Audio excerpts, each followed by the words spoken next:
Bonjour et bienvenue à la deuxième capsule du chapitre 12, l'aspect quantitatif de l'équilibre chimique.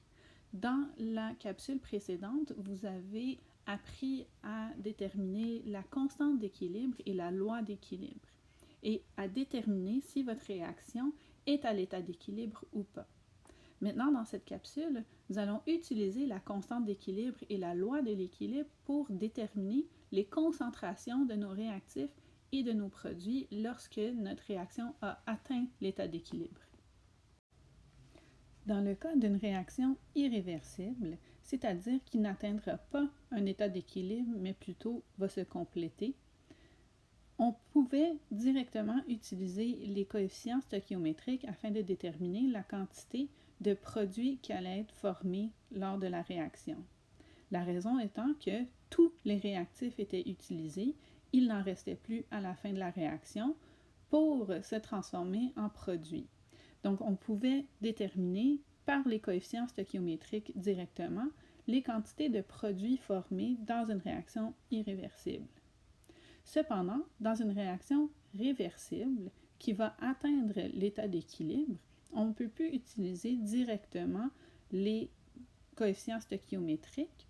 On va les utiliser avec la constante d'équilibre. La raison étant que quand on atteint l'état d'équilibre, il reste encore des réactifs à la fin de la réaction. Donc, on ne peut pas directement faire une proportion directe pour savoir les quantités de réactifs qui restent et les produits qui sont formés. On doit passer par la loi de l'équilibre avec la constante d'équilibre pour déterminer les concentrations à l'équilibre. Prenons en exemple ce problème à résoudre. Soit la réaction N2 gazeux plus 3H2 gazeux est à l'équilibre avec 2NH3 gazeux.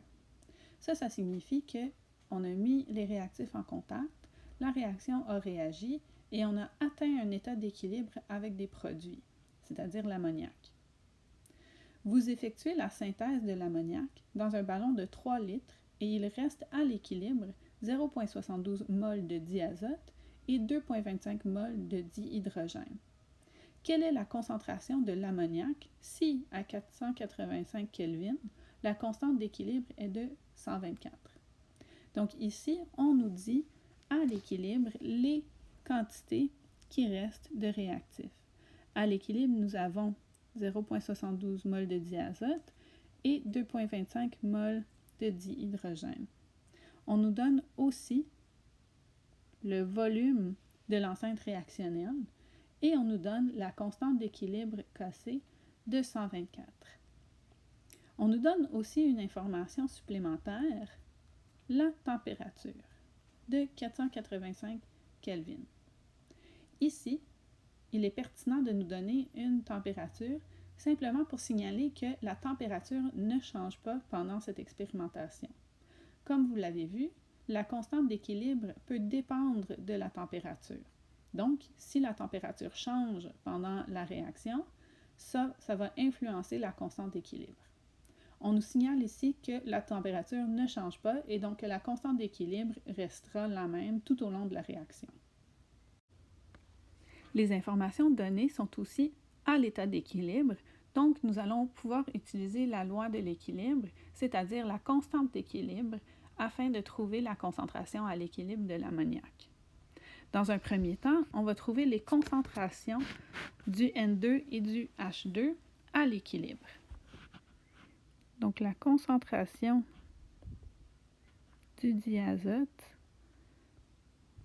à l'équilibre est égale au nombre de moles divisé par le volume, dans ce cas-ci, 0,72 moles divisé par 3 litres, ce qui nous donne une concentration à l'équilibre de 0,24 mol par litre.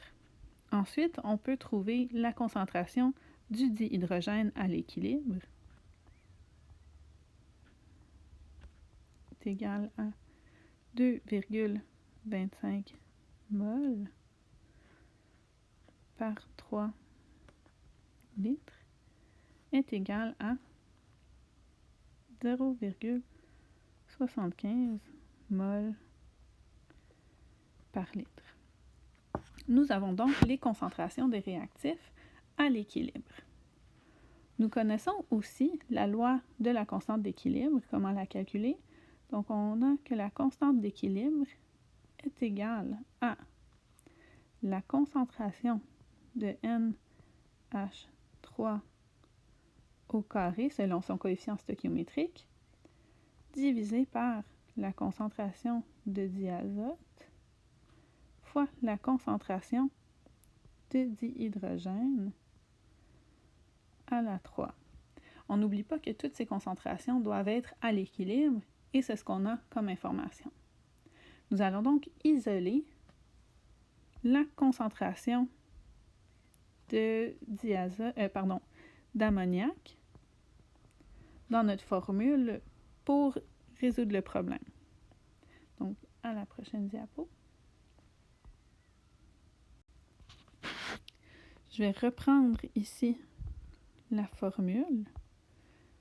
Donc, Kc est égal à la concentration de NH3 au carré divisé par la concentration de N2 fois la concentration de H2 au cube. Nous voulons isoler la concentration de NH3. Donc, concentration de NH3 au carré est égale à Kc fois concentration de N2 fois la concentration de H2 à l'équilibre au cube, la concentration de NH3 à l'équilibre sera égale à la racine carrée de la constante d'équilibre fois la concentration de N2 à l'équilibre fois la concentration de H2 au cube à l'équilibre. Je peux maintenant remplacer par mes données, par mes valeurs.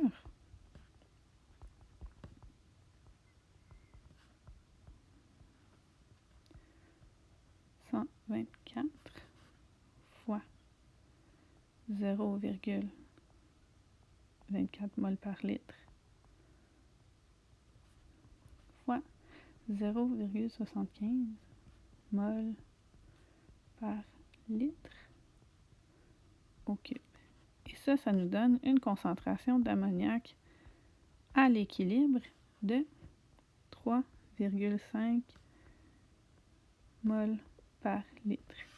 Ici, on conserve deux chiffres significatifs parce que nos données initiales n'avaient que deux chiffres significatifs. Donc, cette concentration, bien évidemment, c'est la concentration à l'équilibre. Ensuite, notre démarche sera différente selon les informations qu'on nous demande et les informations qu'on nous donne. Prenons en exemple le problème suivant. Soit la réaction H2 gazeux plus I2 gazeux est à l'équilibre avec 2HI gazeux.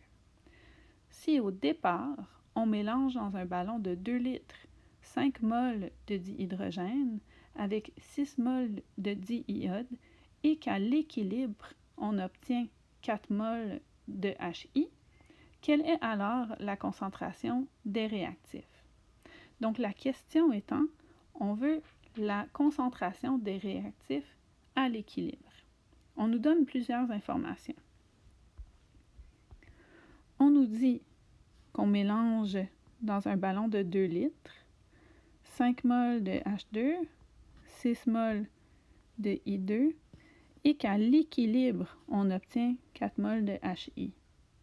Donc, on nous dit que au départ, avant que la réaction ait lieu, quand on démarre la réaction, on mélange 5 mol de H2 avec 6 mol de I2 dans un ballon de 2 litres.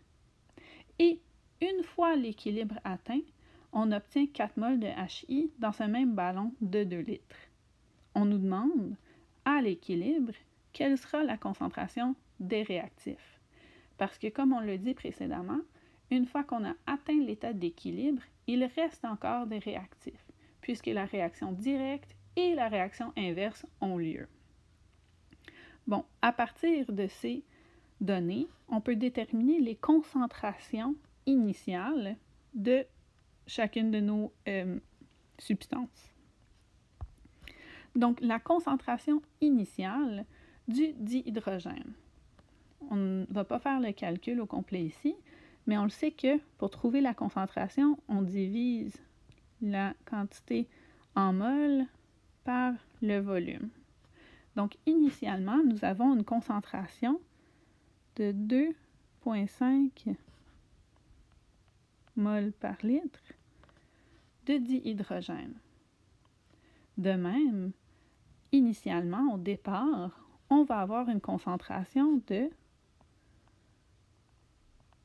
3 moles par litre de diiode. Maintenant, au tout début, quand on mélange nos réactifs, il n'y a pas encore de produit formé.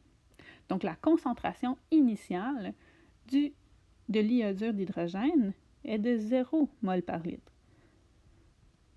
La réaction n'a pas encore eu lieu, donc on n'a pas encore de produit formé. Cependant, on le sait qu'à l'équilibre, il y a une certaine quantité de produit qui est formé. On le sait qu'à l'équilibre, on a 4 moles de HI dans ce même ballon de 2 litres. Ce qui nous signale qu'à l'équilibre, la concentration d'iodure d'hydrogène est de 2 moles par litre.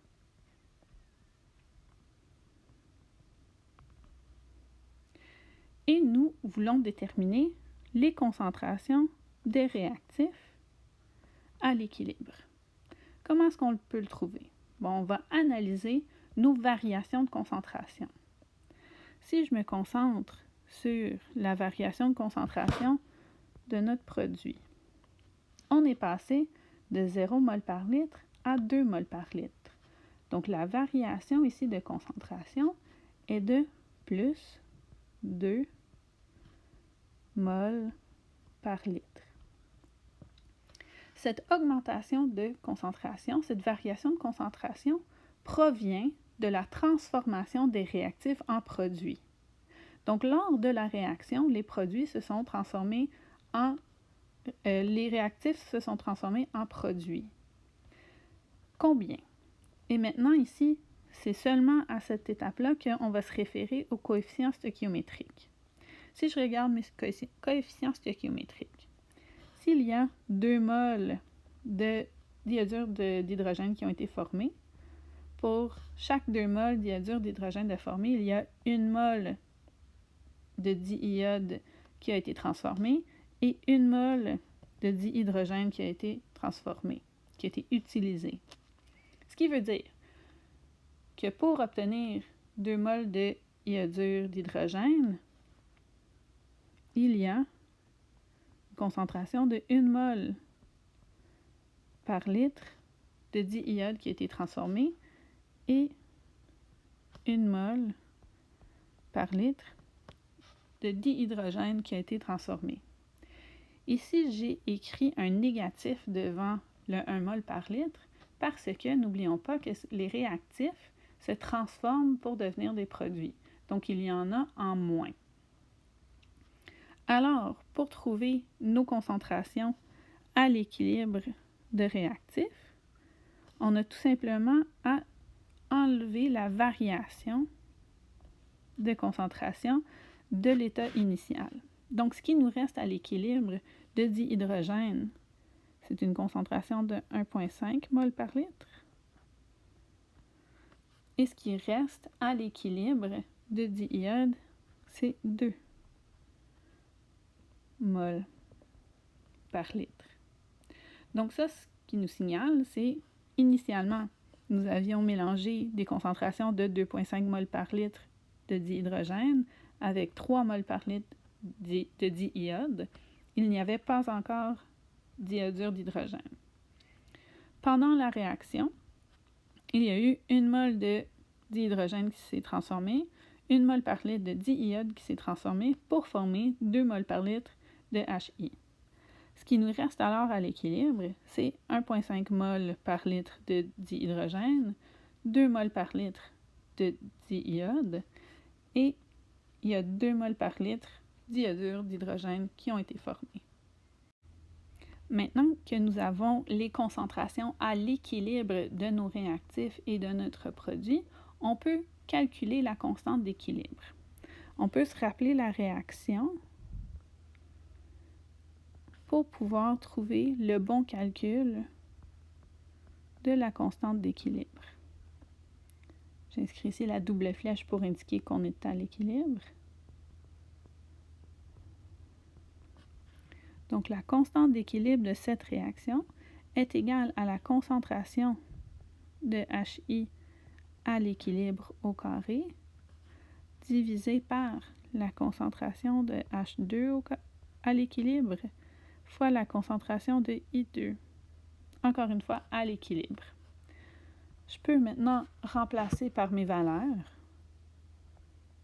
2 mol par litre au carré divisé par 1,5 mol par litre fois 2 mol par litre. Et la constante d'équilibre ici est de 1,3. Il est aussi possible de déterminer des concentrations à l'équilibre en utilisant la constante d'équilibre s'il nous manque quelques informations. Prenons le problème suivant. À 1000 degrés Celsius, la constante d'équilibre de la réaction suivante est égale à 4. H2 gazeux plus Cl2 gazeux est à l'équilibre avec 2 HCl gazeux. Si on suppose qu'on mélange 5 mol de H2 et 2,50 mol de Cl2 dans une enceinte réactionnelle de 10 litres et que la réaction atteigne son état d'équilibre, quelle serait alors la concentration du HCl? Donc, on cherche en réalité la concentration du HCl à l'équilibre. Je vous conseille encore une fois de tracer un tableau pour indiquer dans notre tableau, pour organiser nos valeurs, où est-ce qu'on a les concentrations initiales de nos réactifs et de nos produits, la variation des réactifs et des produits et les concentrations à l'équilibre. Ici, cette question est légèrement différente de la précédente puisque nous ne connaissons pas les concentrations à l'équilibre. On n'en connaît aucune. Cependant, nous connaissons la constante d'équilibre. On a dans cette question que la constante d'équilibre est égale à 4. On connaît aussi, encore une fois, les quantités en mol des réactifs et le volume de l'enceinte réactionnelle. On peut alors utiliser ces valeurs pour trouver directement les concentrations initiales de réactifs. Donc, la concentration initiale du dihydrogène, je vais mettre les unités en tête de rangée pour ne pas encombrer mon tableau. Je pourrais tout simplement mettre mes valeurs. Donc, les unités de la concentration, c'est toujours en mol par litre.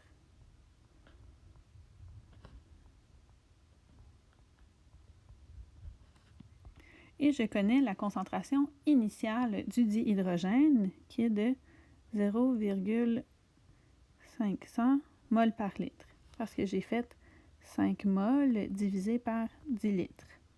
La concentration initiale du dichlorure est de 0,250 mol par litre.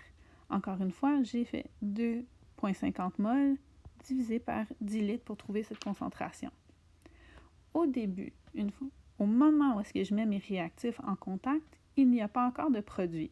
Donc, la concentration initiale des produits, c'est-à-dire du chlorure d'hydrogène, est égale à 0.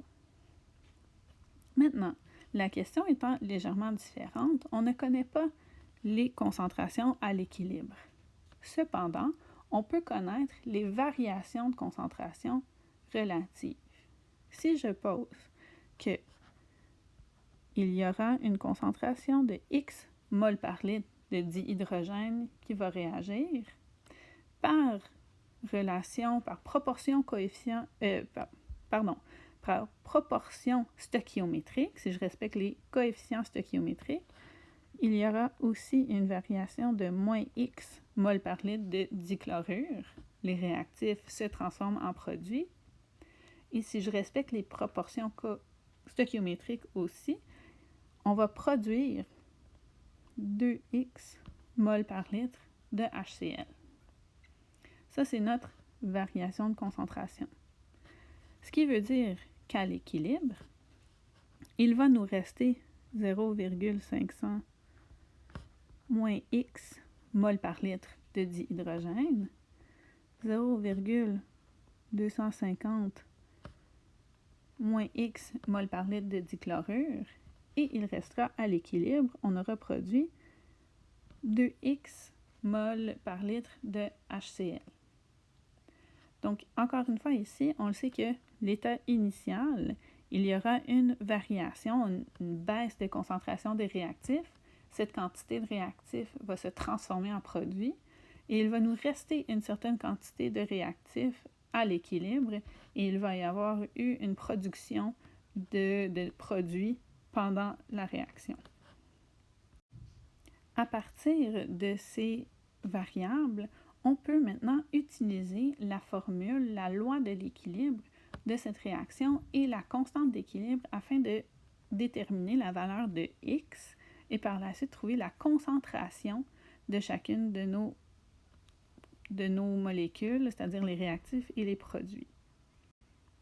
Donc pour cette réaction, je sais que la constante d'équilibre, Kc, est égale à la concentration à l'équilibre de HCl au carré divisé par la concentration de H2 à l'équilibre fois la concentration de Cl2 à l'équilibre.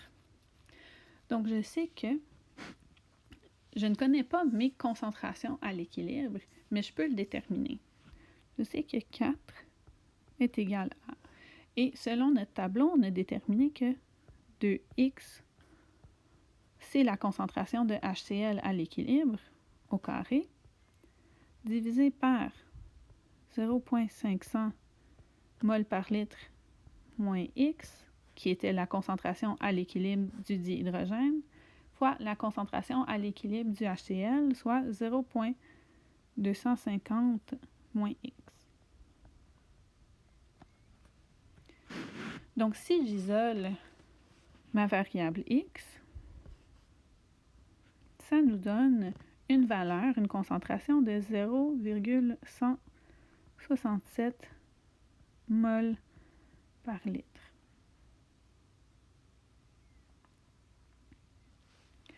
On n'a pas ici déterminé les concentrations à l'équilibre, mais on peut le faire. On avait dit à la diapo précédente que la concentration en H2 à l'équilibre était de 0,500 mol par litre moins X.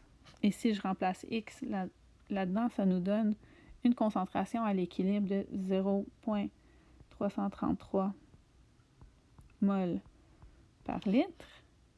On peut faire la même opération pour la concentration du Cl2 à l'équilibre, donc 0,250 mol par litre moins X, et ça nous donne une valeur à l'équilibre de 0,043 mol par litre. Et la concentration à l'équilibre de HCl était égale ici à 2 fois X, et ça nous donne une concentration à l'équilibre de 0,334 mol par litre. Donc ici, nous avons déterminé les concentrations à l'équilibre de chacun de nos réactifs et de notre produit en passant par les variations de concentration et la constante d'équilibre. Prenons un dernier exercice, un dernier problème à résoudre. Dans un ballon de 2 litres, on place 2 mols de N2O4 à 55 degrés Celsius. Après 5 minutes, on constate la présence de NO2. Quelle est la concentration des substances à l'équilibre si pour la réaction 2NO2 gazeux à l'équilibre avec N2O4 gazeux, la constante d'équilibre est égale à 1,15. Ici, la question est légèrement différente, puisqu'on nous donne une certaine quantité de ce qui est représenté du côté des produits en premier. Puisque c'est une réaction réversible, on peut prendre la constante d'équilibre de la réaction entre guillemets directe, mais en commençant par les produits. Si on utilise encore une fois le tableau qui organise nos concentrations, on sait que la concentration initiale du N2O4 est de 1 mol par litre. Parce qu'on nous dit qu'on place 2 mols de N2O4 dans un ballon de 2 litres. On sait qu'à ce moment aussi, on n'a pas encore de NO2, donc la concentration initiale de NO2 est de 0 mol par litre. On dit qu'après 5 minutes, une fois que la réaction a lieu et on a atteint l'équilibre, il y a maintenant présence de NO2.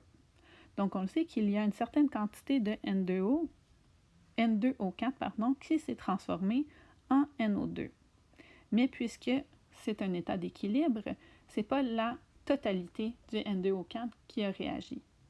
Donc on sait que le N2O4 a perdu X mol par litre de N2O4 pour produire par proportion stoichiométrique plus 2X de NO2. On connaît maintenant nos concentrations entre guillemets à l'équilibre de chacun. Donc à l'équilibre, j'ai 2X NO2 et 1,0 mol par litre moins X de N2O4. À partir de ces valeurs, on va pouvoir trouver la concentration à l'équilibre de chacun, c'est-à-dire 2X pour le NO2 et 1 moins X pour le N2O4.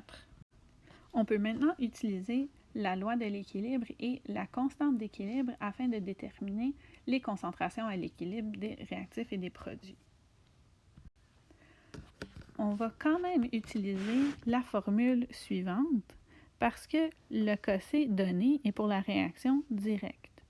Donc la constante d'équilibre va être égale à la concentration de N2O4 à l'équilibre divisé par NO2 à l'équilibre.